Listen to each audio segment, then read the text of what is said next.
जोहार झारखंड में आगे बढ़ते हुए बात सबसे पहले करेंगे सरकार के विदेश दौरे से क्या निवेश आएगा। झारखंड में विदेशी निवेश को लेकर हेमंत सरकार गंभीर नजर आ रही है। मुख्यमंत्री 19 अप्रैल को अधिकारियों की टीम के साथ यूरोप के 2 देशों के दौरे पर रवाना होने वाले हैं। इस दौरे को लेकर राज्य के सियासी और औद्योगिक हलकों में काफी चर्चा हो रही है। आपको रिपोर्ट दिखाते हैं।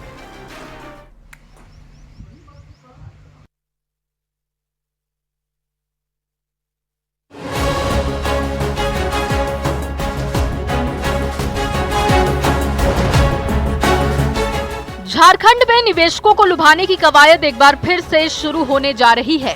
मुख्यमंत्री हेमंत सोरेन 19 अप्रैल से 27 अप्रैल तक यूरोप के देश स्वीडन और स्पेन के दौरे पर निकलने वाले हैं। इस दौरे पर विधायक कल्पना सोरेन भी शामिल हो सकती हैं। उद्योग विभाग की ओर से इस 9 दिवसीय दौरे का प्रस्ताव पूरा कर लिया गया है। मुख्यमंत्री के साथ अधिकारियों की टीम भी जाएगी। इस दौरे में मुख्यमंत्री विदेशी निवेशकों को राज्य में उद्योग लगाने और निवेश का न्योता देंगे। इस दौरान माइनिंग के क्षेत्र में जुटी कंपनियों को भी आमंत्रण दिया जा सकता है। मुख्यमंत्री के इस दौरे से कारोबार जगत में भी उत्साह दिख रहा है। अगर हम लोग अपने प्रदेश में एक इन्वेस्टर समिट अगर बुलाते हैं, निश्चित रूप से इसका लाभ होगा। और अगर हमारे मुख्यमंत्री अन्य देशों में भी जाते हैं कि कैसे झारखंड में पूंजी निवेश हो, तो मुझे लगता है ये बहुत अच्छी पहल होगी। झारखंड में जब भी पूंजी निवेश आमंत्रण को लेकर पहल हुई है तो सियासत ने उसका पीछा नहीं छोड़ा है। बीजेपी विधायक सीपी सिंह ने इस दौरे पर जहां तंज कसा तो सत्ताधारी दल जेएमएम ने भी उस पर पलटवार किया। ये विदेशी को लाना चाह रहे भैया, ये विदेशी इन्वेस्टर क्या आएंगे जब आपके देशी इन्वेस्टर नहीं यहाँ तैयार लगाने के लिए झारखंड में कोई भी उद्योग, तो विदेशी कैसे आ जाएंगे। भैया जान देंगे, जमीन नहीं देंगे तो कोई हवा में उद्योग लगेगा। तो ये सब मूर्ख बनाने का चाल है। ये सब जा रहे हैं विदेश दौरा में, मौज मस्ती करेंगे और विदेश दौरा से लौट के आएंगे। लोकप्रिय सरकार की चिंता है कि झारखंड का विकास हो और उसके लिए सभी दरवाजे खोलने का आयाम जारी है। तो भारतीय जनता पार्टी के नेता इस पर राजनीति कर रहे हैं। इनको राजनीति करने से बाज आना चाहिए और झारखंड के विकास में योगदान देने का काम करना चाहिए। झारखंड में विदेशी पूंजी निवेश और इंडस्ट्री को बुलावा देने से पहले राज्य की सरकारी मशीनरी और सिंगल विंडो सिस्टम को भी मजबूत करना होगा। लेकिन इससे इनकार नहीं किया जा सकता कि मुख्यमंत्री के आमंत्रण पर राज्य में विदेशी कंपनियां अगर निवेश करती हैं, तो राज्य में विकास की तस्वीर और तकदीर दोनों ही बदलेगी। न्यूज़ 18 के लिए रांची से संजय कुमार सिन्हा की रिपोर्ट। इधर झारखंड में विश्व हिंदू परिषद ने एक नई मुहिम छेड़ दी है। हिंदुओं से 2 से 3 बच्चे पैदा करने की अपील की गई है। वीएचपी के संगठन महामंत्री मिलिंद परांडे ने यह बयान दिया कि अगर देश में हिंदुओं को सुरक्षित रहना है तो हिंदू की जनसंख्या बढ़ानी होगी। मिलिंद परांडे के इस बयान पर अब सियासत भी तेज हो चुकी है। सत्ता पक्ष ने क्या पलटवार किया, देखिए इस रिपोर्ट में। हिंदू समाज को यदि इस देश में सुरक्षित रहना है, हिंदू संस्कृति और धर्म को, तो यह देश डोमिनेंटली हिंदू होना चाहिए। और यह यदि होना है तो हर परिवार में 2 या 3 बच्चे होने चाहिए। ये है मिलिंद परांडे, विश्व हिंदू परिषद यानी वीएचपी के संगठन महामंत्री, जो ये कह रहे हैं कि हिंदुओं को 2 से 3 बच्चे पैदा करना चाहिए, यानी हर हिंदू परिवार में 2-3 बच्चे होने चाहिए। इसके लिए मिलिंद परांडे ने जागरूकता अभियान चलाने का निर्णय लिया है, क्योंकि विश्व हिंदू परिषद की ये सोच है कि अगर भारत में हिंदुओं को सुरक्षित रहना है तो 2 से 3 बच्चे पैदा करने ही होंगे। मिलिंद के इसी बयान से झारखंड में सियासी भूचाल मच गया है। यदि हिंदू परिवारों में 2 से कम बच्चे होने लगेंगे तो रिप्लेसमेंट रेट कम हो जाएगा। आज हिंदू बर्थ रेट जो है भारत में वो 1.92 से भी कम हो गया है और अन्य कम्युनिटीज का ज्यादा हो रहा है। तो over a period of time Hindu समाज के लिए इसमें से खतरा निर्माण होगा। झारखंड में तेजी से हो रहे धर्मांतरण पर विश्व हिंदू परिषद काफी चिंतित है। मिलिंद परांडे का आरोप है कि गरीबों को लोभ लालच देकर झारखंड में ईसाई मिशनरियों द्वारा तेजी से धर्मांतरण किया जा रहा है। मुस्लिम समुदाय के लोग लव जिहाद को बढ़ावा दे रहे हैं। हालात ऐसे बन गए कि झारखंड की सीमा से म्यांमार और बांग्लादेश से मुस्लिम घुसपैठिए घुस रहे हैं। जिससे हिंदुओं की आबादी घट रही है। मिलिंद के इस बयान से बीजेपी भी सहमत है। खासकर झारखंड के अंदर जो गरीब आदिवासी हैं उनके बीच जाकर उनका धर्मांतरण करने का काम करते। धर्म परिवर्तन और घुसपैठ पर भारतीय जनता पार्टी के नेता कांग्रेस पर निशाना साध रहे हैं। विपक्ष में बैठी बीजेपी का आरोप है कि देश के पूर्व प्रधानमंत्री पंडित जवाहरलाल नेहरू के समय से ही ईसाई मिशनरियों को खुली छूट मिली हुई है। बीजेपी के इस आरोप पर कांग्रेस बौखला गई। कांग्रेस ने पलटवार कर हिंदू मुस्लिम की सियासत करने का आरोप लगाया और लगे हाथ आरएसएस पर भी निशाना साधा। भारतीय जनता पार्टी और विश्व हिंदू परिषद अपने एजेंडे के तहत ही समाज में विद्वेष फैलाने का काम ज़्यादा करती हैं और समस्याओं का समाधान करने की ओर ध्यान उनका कम होता है। लंबे समय से झारखंड में धर्म परिवर्तन, घुसपैठ, गौ तस्करी और लव जिहाद को लेकर सियासत हो रही है। पक्ष और विपक्ष के नेता एक दूसरे पर हमलावर हैं। विश्व हिंदू परिषद के संगठन महामंत्री मिलिंद परांडे ने एक बार फिर से इस ज्वलंत मुद्दे को उठाकर राजनीति गरमा दी है। देखना होगा 2 से 3 बच्चे पैदा करने की सोच पर हिंदू परिवार के लोग क्या राय रखते हैं। रांची संवाददाता संजय कुमार सिन्हा के साथ ब्यूरो रिपोर्ट, न्यूज़ 18। और अगली खबर चाईबासा से है, जहां मनोहरपुर क्षेत्र के कमार बेड़ा गांव में एक परिवार के लोगों ने धर्म प्रचारकों पर धर्मांतरण का दबाव दिए जाने का आरोप लगा दिया है। परिवार का आरोप है कि बहला फुसलाकर उनके नाबालिग बेटे का धर्म बदलवा दिया गया और अब उसके जरिए परिवार के बाकी सदस्यों पर धर्म परिवर्तन का दबाव डाला जा रहा है। परिवार का कहना है कि वो हिंदू धर्म में ही रहना चाहते हैं, लेकिन प्रचारक की ओर से लगातार दिए जा रहे दबाव से वो खौफ के साए में रहने को मजबूर हैं।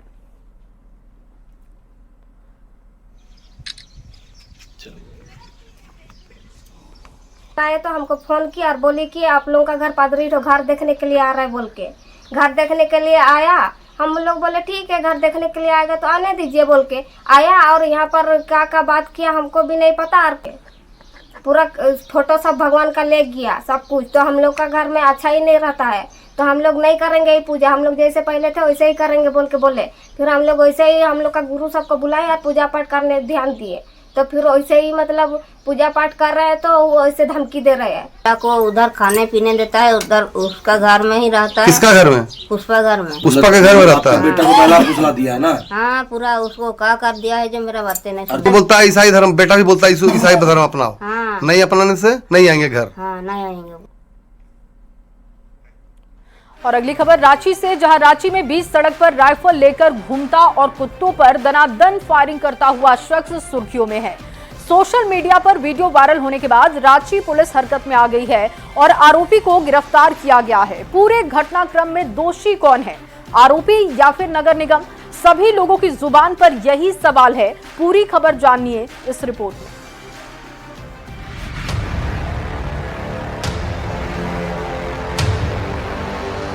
रांची के टाटी सिलवे में राइफल से कुत्ते को गोली मारने का वीडियो वायरल हो रहा है।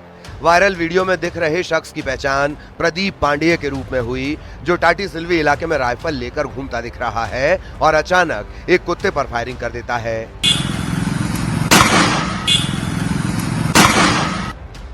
इस फायरिंग में डॉगी की मौत हो जाती है। कुत्ते को सरेआम गोली मारने का वीडियो वायरल होने के बाद रांची पुलिस एक्शन में आई। आरोपी प्रदीप पांडेय को गिरफ्तार कर लिया गया है।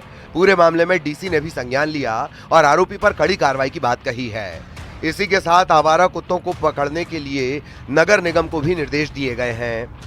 अभी जो सूचना मिली है कि कोई डॉग को इन्होंने मारा है, तो अपने सेल्फ डिफेंस के लिए क्या है, तो वो निश्चित रूप से प्रॉपरली वो पुलिस जांच में वो आएगी, उसको जो डिटेन किया गया, तो उसके बाद अगर पर्याप्त उसके पास रीज़न नहीं है कि क्यों उन्होंने गोली मारा, तो हम लोग आगे की कार्रवाई करेंगे।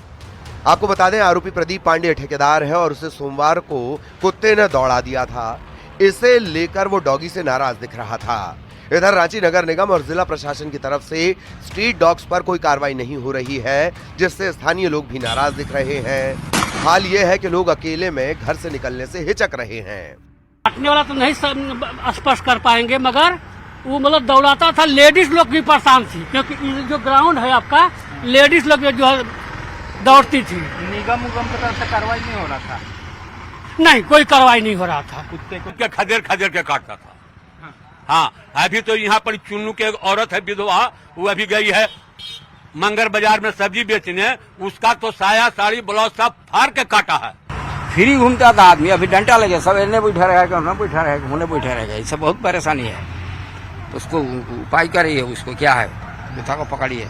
इस तरह से लोग अगर हाथों में हथियार उठा ले और कुत्तों को मारने लगे तो ये कहीं ना कहीं गलत है और इसे लेकर प्रशासन ने भी संज्ञान लिया है। अब देखना होगा कि इस दिशा में किस तरह से कार्रवाई हो पाती है। कैमरामैन संत के साथ ओम प्रकाश, न्यूज 18 रांची। वहीं झारखंड में हाथियों के हमले से हाहाकार मचा हुआ है। रिहायशी इलाकों में जंगली हाथी जमकर उत्पात मचा रहे हैं। रांची, कोडरमा, चाईबासा और गुमला में हाथियों के आतंक से लोग दहशत में जी रहे हैं। 20 से 25 की बड़ी झुंड में निकले हाथियों ने लोगों का जीना दूभर कर दिया है। रातों की नींद हराम हो गई है। लोग रात जगा करने पर मजबूर भी हो चुके हैं। आपको हालात क्या हैं, इस रिपोर्ट में दिखाते हैं।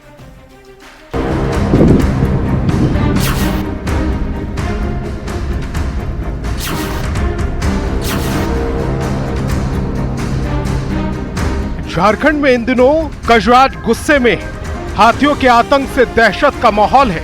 रांची, कोडरमा, चाईबासा और गुमला समेत कई जिलों में हाथी के हमले से लोगों में डर का माहौल है। 20 से 25 हाथियों के इस बड़े झुंड की तस्वीरें कोडरमा के डोमचांच प्रखंड से सामने आई हैं, जहां बेलाटांड इलाके में हाथी इन दिनों जमकर उत्पात मचा रहे हैं। जंगली हाथियों ने कई घरों को तोड़ दिया, फसल को नष्ट कर दिया, घर में रखे अनाज को चट कर गए।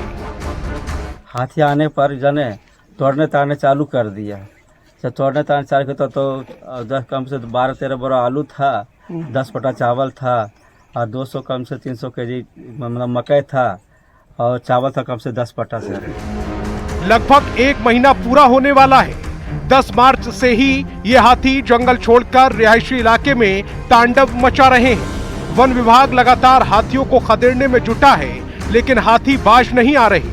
चाईबासा में तो जंगली हाथियों का अलग ही रौद्र रूप देखने को मिल रहा। मनोहरपुर में बाप बेटे को हाथियों ने उस वक्त कुचल दिया जब दोनों महुआ चुन रहे थे।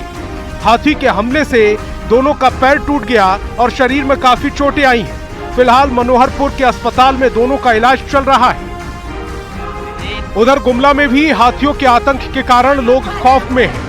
पिछले 15 दिनों में हाथियों ने 7 लोगों को कुचल कर मार डाला।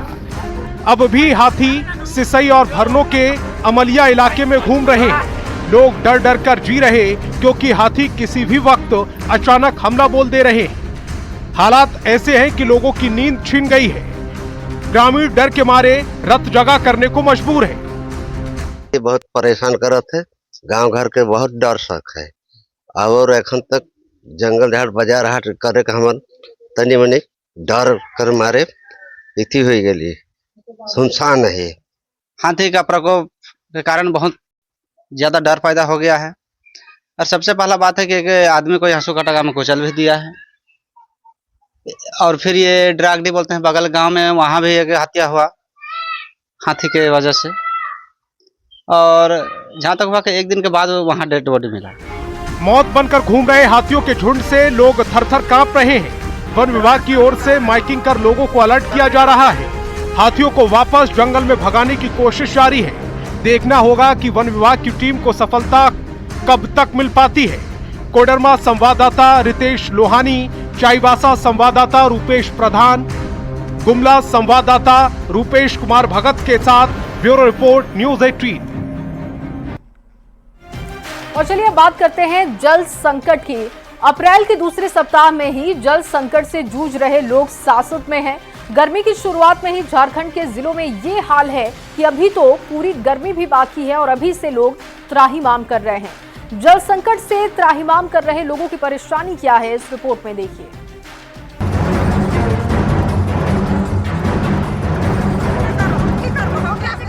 गर्मी की शुरुआत हुई नहीं कि पानी की किल्लत से हाहाकार मचने लगा।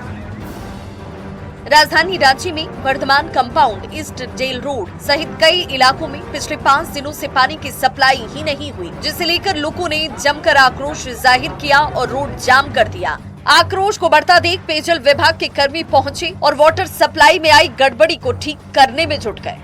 बगैर पानी का बहुत परेशानी हुआ, तो हम लोग तो ये सोचे थे कि झारखंड सरकार का ये आदेश था कि पर्व त्योहार जितना भी था उसमें 24 घंटा पानी मिलेगा, लेकिन 24 घंटा का जितना भी था, रामनवमी हो, सरहुल हो, सभी पर्व ऐसा ही, पूरा नवरात्रा ऐसा ही बिना पानी का बीत गया। पलामू में गर्मी में पानी को लेकर होने वाली परेशानी को खत्म करने की नीयत से निमिया जलापूर्ति योजना की शुरुआत तो की गई, लेकिन इसकी सुस्त रफ्तार ने इलाके के लोगों को परेशान कर दिया है और लोग इसके लिए संवेदक को जिम्मेदार बता रहे हैं। करोड़ों रुपए की लागत से ये निर्माण कार्य हो रहा है, मगर जो हालात है ये पिछले 2 सालों से धीमी गति से ये कार्य हो रहा है। वहीं देवघर के शहरी इलाके के लोगों में भी पानी की किल्लत ने त्राहिमाम जैसे हालात बना दिए। काली रेखा हरशरण कुटिया रोड में मोहल्ले वासियों ने नगर निगम पर अपनी नाराजगी जाहिर की और कहा कि 8-8 दिन तक पानी की सप्लाई नहीं की जाती, तो आखिर जिएंगे तो कैसे। काम धंधा छोड़ के पानी में खड़ा है, लेकिन पानी यही भी करता है, 8 दिन हो जाता है तो पर भी पानी नहीं आता। अब ऐसा है कि पानी बिना हम लोग बेचैन। गर्मी की शुरुआत के साथ ही टैंकरों से पानी पहुंचाने की तस्वीरें सामने आने लगी हैं। कतारों में खड़े लोग पानी के लिए जद्दोजहद करने लगे हैं। हालांकि जमशेदपुर से सटे ग्रामीण इलाके के लोगों को इसी गर्मी में पानी की जो समस्या होती है उससे निजात दिलाने के लिए बागबेड़ा जलापूर्ति योजना का काम किया जा रहा है, जो अपने अंतिम चरण में है। तैयारी हम लोग कर चुके हैं, सिर्फ बागबेड़ा और ये परसूदी एरिया ही नहीं, पूरे जिला के लिए मेरा जो 8 ब्लॉक है सभी में, और स्पेशली बागबेड़ा एरिया में, क्योंकि यहाँ जलापूर्ति का थोड़ा सा अभी शुरू नहीं हो पाया है। वही बात अगर रामगढ़ की करें तो यहाँ भी नगर परिषद एक्शन मोड में नजर आया। 32 वार्ड के विभिन्न जगहों पर खराब पड़े चापाकल को युद्ध स्तर पर दुरुस्त करने का काम किया जा रहा है। अभी गर्मी के कारण अभी हम लोग गर्मी में 4 से 5 चापानल मरम्मती कर रहे हैं, जहाँ जहाँ खराब रहता है। पानी बहुमूल्य है और इसीलिए इसका इस्तेमाल सूझबूझ और सावधानी से होना जरूरी है। साथ ही नगर निगम से लेकर पेयजल विभाग की तैयारी भी समय से पूर्व होनी चाहिए। रांची से ओम प्रकाश, पलामू से नीलकमल, देवघर से मनीष दुबे, जमशेदपुर से आशीष तिवारी के साथ रामगढ़ से Javed Khan, bureau report, news 18। और इस रिपोर्ट के साथ यहाँ रुकेंगे एक छोटे से ब्रेक के लिए। जल्द हाजिर होंगे, आप बने रहिए हमारे साथ।